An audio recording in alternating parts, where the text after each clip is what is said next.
വിശുദ്ധ യോഹന്നാന്റെ സുവിശേഷം 11-ാം അധ്യായം 1 മുതൽ 16 വരെയുള്ള തിരുവചന ഭാഗം.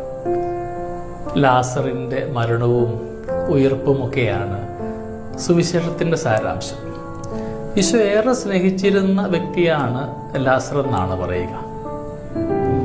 ഈശോ ഏറെ സ്നേഹിച്ചിരുന്ന ലാസറിന്റെ ഭവനത്തിലേക്ക് ഇന്ന് വീണ്ടും കടന്നു ചെല്ലുമ്പോൾ ആ ഭവനത്തിന് അതൊരു ആശ്വാസമാണ്.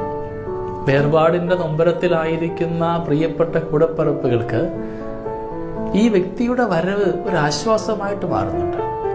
അതിനു മുമ്പ് സ്നേഹന്മാര് പറയുന്നുണ്ട്, നീ അങ്ങോട്ട് പോകണ്ട കേട്ടോ, കാരണം യഹൂദർ നിന്നെ കല്ലെറിയുവാൻ വേണ്ടി കാത്തിരിക്കുകയാണ്. സൗഹൃദത്തിന്റെ ആഴം കൊണ്ടാണ് ക്രിസ്തു വീണ്ടും അങ്ങോട്ട് പോകുവാനായിട്ട് ധൈര്യപ്പെടുക. പകലിന് ഒരുപാട് മണിക്കൂറുണ്ട്. നമ്മുടെ ജീവിതക്രമങ്ങളിലുമൊക്കെ വ്യക്തിബന്ധങ്ങളെ ആഴമായി തിരിച്ചറിയുവാനും ദൈവത്തിൻ്റെ സ്നേഹം പകർന്നു കൊടുക്കേണ്ട ഇടങ്ങളെ അത് പകർന്നു കൊടുത്തുകൊണ്ട് രക്തബന്ധത്തിനപ്പുറത്തുള്ള ഒരുപാട് വലിയ നന്മയുടെ ബന്ധങ്ങൾ നമുക്ക് ലോകത്തിലുണ്ട്. അവയെ തിരിച്ചറിയുവാനായിട്ട് നമുക്ക് സാധ്യമാകട്ടെ. തോമാശ്ലീഹ പറയുന്നുണ്ട് കേട്ടോ, നമുക്കും അവനോടൊപ്പം മരിക്കാം. ഈശോ അങ്ങോട്ട് പോവുകയാണെങ്കിൽ അവന് മരണം ഉറപ്പാണ്. അവന് മരണം ഉറപ്പാണെങ്കിൽ കൂടിയും നമുക്കും അവൻ്റെ കൂടെ പോയി മരിക്കാമെന്ന് തോമാശ്ലീഹ പ്രഘോഷിക്കുന്നുണ്ട്. നമ്മുടെ ജീവിതത്തിലൊക്കെ എത്ര പേർക്ക് വേണ്ടിയിട്ട് നമ്മൾ ജീവൻ കൊടുക്കുവാൻ ധൈര്യം കാണിക്കുന്നുണ്ട്.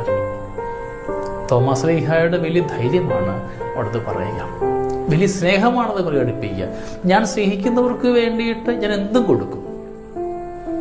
ക്രിസ്തുവിന് വേണ്ടിയിട്ട് ജീവിതം കൊടുക്കുവാൻ നമുക്ക് സാധ്യമാകുന്നുണ്ടോ? ക്രിസ്തുവിനെ പ്രഘോഷിക്കുവാൻ. അപ്പം ജീവിതത്തിൽ ഈശോയെ സ്നേഹിച്ചുകൊണ്ട് ഒരു സുഹൃത്തായി, നാഥനായി, രക്ഷകനായി, എൻ്റെ ഏറ്റവും പ്രിയപ്പെട്ട വ്യക്തിയായിട്ട് സ്നേഹിക്കുവാൻ നമുക്കിന്ന് പരിശ്രമിക്കാം. പ്രിയമുള്ളവരെ, പരിശുദ്ധ അമ്മയോടൊപ്പം ആവാം. ജീവിതത്തിൻ്റെ ഓരോ ഇടങ്ങളിലും സങ്കടകരമായ അനുഭവങ്ങൾ ഉണ്ടാകുമ്പോൾ, നെഞ്ചു പിളർക്കുന്ന ജീവിത അനുഭവങ്ങൾ ഉണ്ടാകുമ്പോൾ നമുക്ക് അമ്മയുടെ കരം പിടിക്കാം. ഈശോയുടെ കൂടെ പ്രാർത്ഥിക്കുക. ആരെയും വിമർശിക്കാതെ, ആരെയും കുറ്റപ്പെടുത്താതെ. നിന്റെ പ്രാർത്ഥനയുടെ കുറവ് കണ്ട് ഒരിക്കലും നമ്മുടെ ജീവിതത്തിൽ സങ്കടങ്ങൾ ഉണ്ടാവരുതെന്ന് ഓർക്കുക. ക്രിസ്തുവിന്റെ സാന്നിധ്യം ലാസറിന്റെ ഭവനത്തിന് അനുഗ്രഹമായി.